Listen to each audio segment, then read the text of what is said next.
Ever since the start of Season 2, Minecraft Championships has had more balance between its 10 teams than ever. While making nearly every team a dodgeball contender is exciting to watch, it causes placements and predictions to become incredibly difficult without clear frontrunners. Factors like game order, individual game stats, and opposing team matchups have grown high in significance for rankings and predictions. These, quite frankly, are stats no one wants to look up, but the experts here at MCC Highlights have compiled them all here for you in a couple of concise videos. These aren't meant to be predictions on our part, but rather a tool to use to determine the strengths and weaknesses of competitors, and to see how your favourite teams stack up against each other.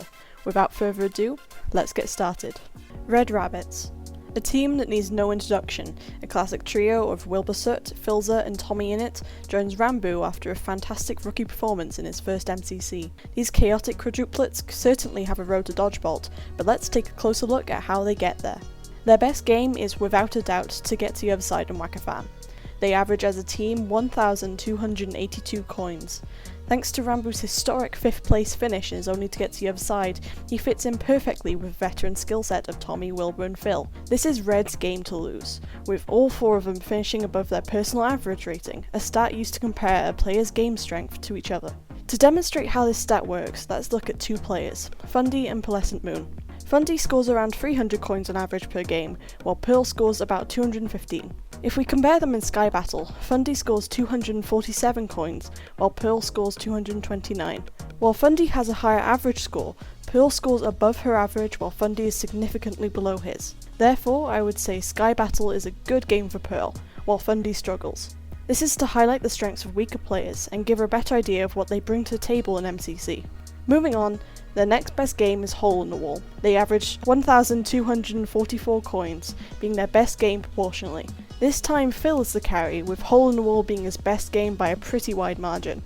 Only Fruit and Pete average higher than him, making Phil one of the best Hole in the Wall players in the entire event. This is also one of Wilbur's best games, with Tommy and Ranboo both falling just a bit below average. Red is the favourite here, and they should try and play this one late if possible. Finally, the last game Red should target is Sky Battle. This is the 3rd game that Red places first in the event with a score of 1,236. The obvious reason for this score is Tommy, as he is one of the best Sky Battle players in the event. Ranboo and Wilbur also excel, with this game being Wilbur's best game and Ranboo's second best after to get to the other side. The only reason this game isn't higher up is Phil, as Sky Battle is his worst game by far. However, in MCC 15, when Phil teamed with Tommy, Phil had his best Sky Battle performance by a pretty significant margin. It still wasn't great, but it does indicate that when paired with a strong Sky Battle leader, Phil can do very well. Either way, Tommy, Ranboo and Wilbur would be enough to recommend this game get played late. Now, let's examine Red's weaker games.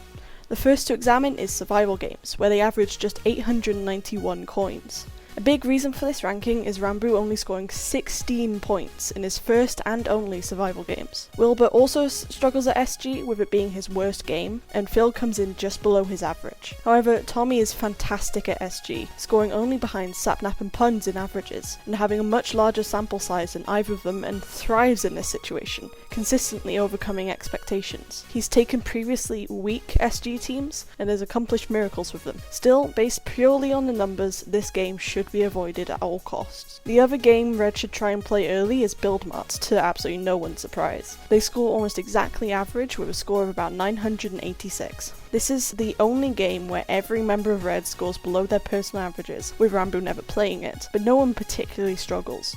Play this one early if you can. With that out of the way, let's get into the optimal game order.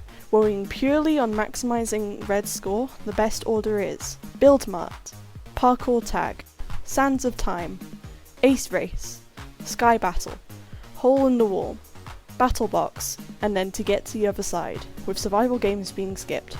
This order gives Red 19,099.5 coins, getting them in first place. Given the right game order, this team could definitely be a real Dodgeball contender, and certainly a team to watch out for. Orange Ocelots.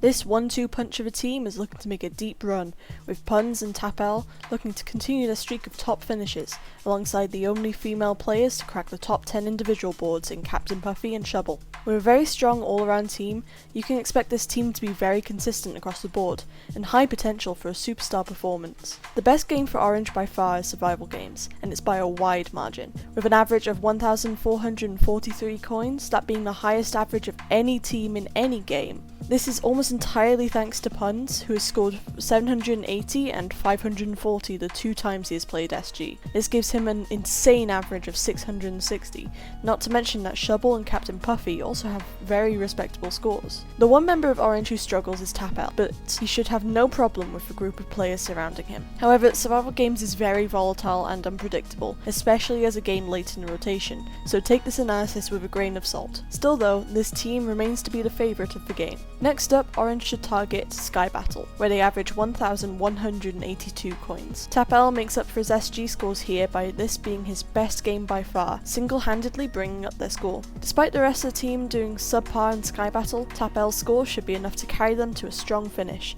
especially in a game where good leadership and communication can do wonders for your team's score. Now on to games Orange should avoid, starting with Hole in the Wall. This is in fact the only game where Orange scores below their average at 1,039 points.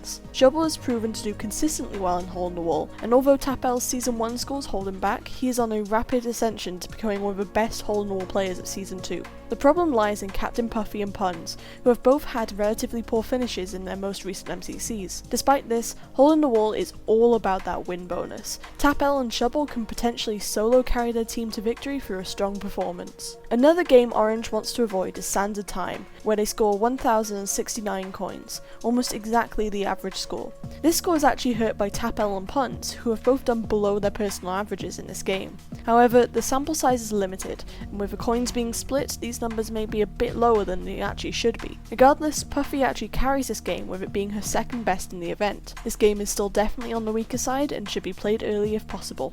With that out of the way, let's get into optimal game order. The best possible game order for Orange is Sands of Time, To Get to the Other Side, Ace Race, Battle Box, Parkour Tag, Build Mart, Sky Battle, and Survival Games, with Hole in the Wall being skipped.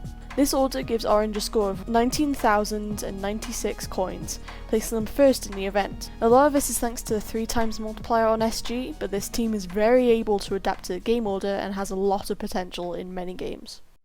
Yellow Yaks.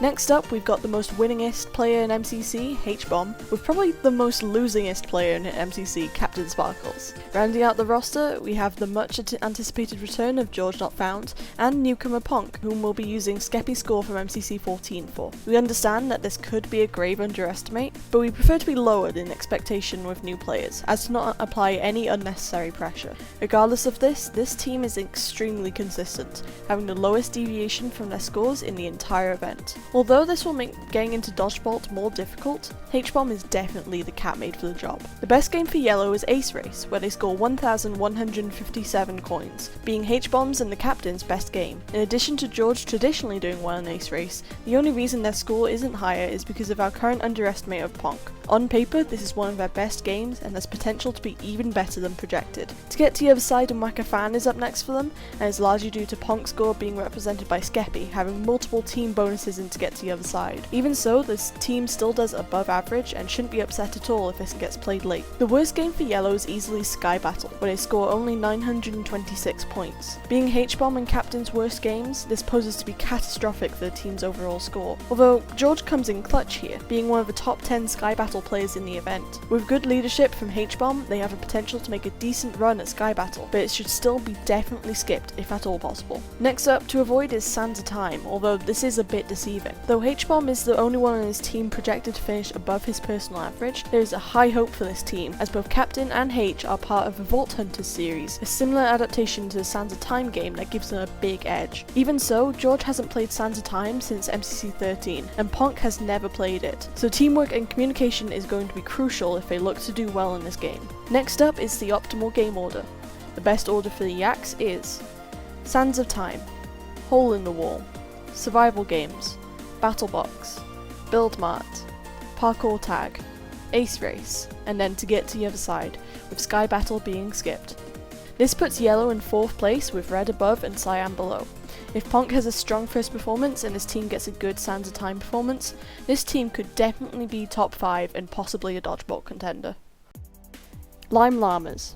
Raring to get back at it after an inconclusive finale to their last event, Quig and Kratzy team up and look to lead the rocket duo of Nikki and Jack Manifold to their first wins of the season. Being historically nerfed in past events, Kratzy is one of the strongest co-stars Quig has been teamed with in a long while, firmly putting them into the upper half of dodgeball contenders. The best game for Lime on paper is survival games, but there are some caveats. They score a surprising 1,300 coins, mostly thanks to Nikki's deep runs in her 2 set SG games, inflating her stats a bit. Regardless, due to the rest of the team scoring about average, it's still this team's interest to not skip this game. In my opinion, a better game to target would be Build Mart. They have a score of 1,098, second in the event only to Purple. Jack had a great game the first time he played it, and many people don't realise that Kratzy is a very good Build Mart player. Nikki scores about average, and while Quiggs technically scores lower than is normal in this game, we can chalk that up to his personal average being very high and coins being split. We can expect Quig to have a good Build Mart and the team as a whole as well. The last good game for this team is Sky Battle, where Lime scores 1,192 coins. Quig and Kratzy carry their team here, both being in top 5 rankings for this game. Despite Jack and Nikki's inconsistent performances at Sky Battle, it is well made up for by Kratzy's skill and Quig's leadership.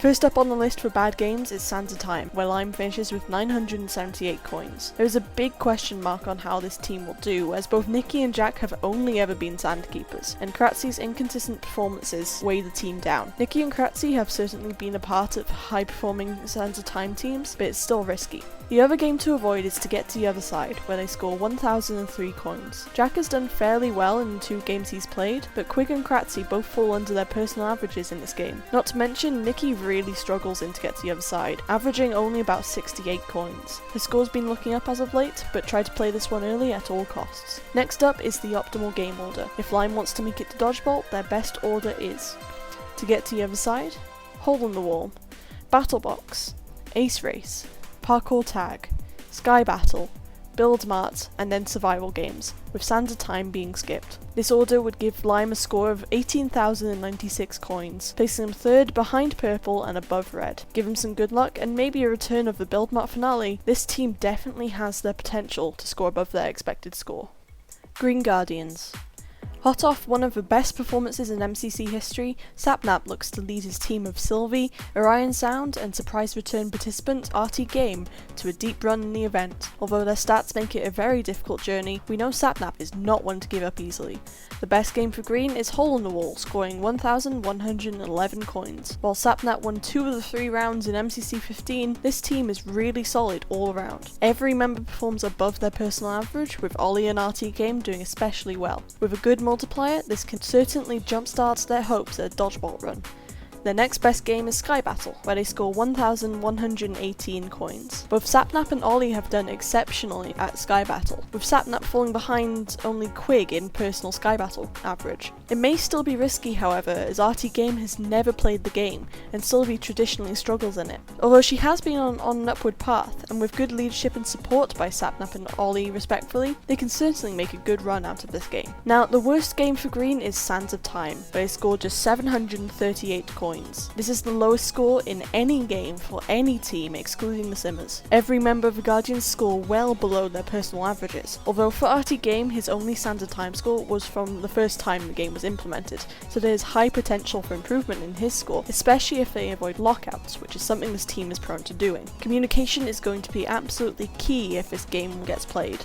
The last game that Green should avoid is Ace Race, where they average just 872 coins. This is another game where every member of Green performs below average, and another game with some caveats. Sylvie is weighed down by her Season 1 scores, but has recently been doing much better at Ace Race. Additionally, RT Game has only played the game once, so there is potential for some improvement, but it should be taken cautiously regardless. So now that we have some good and bad games, let's examine our optimal game order. The best order for Green is Ace Race, Build Mart, To Get to the Other Side, Battle Box, Parkour Tag, Sky Battle, Hole in the Wall, and Survival Games, with Sands of Time being skipped. This order gives green 16,741 coins, placing them 8th between aqua and yellow. However, this team does have a lot of caveats within their stat sheet and could always surprise people on the day of the event.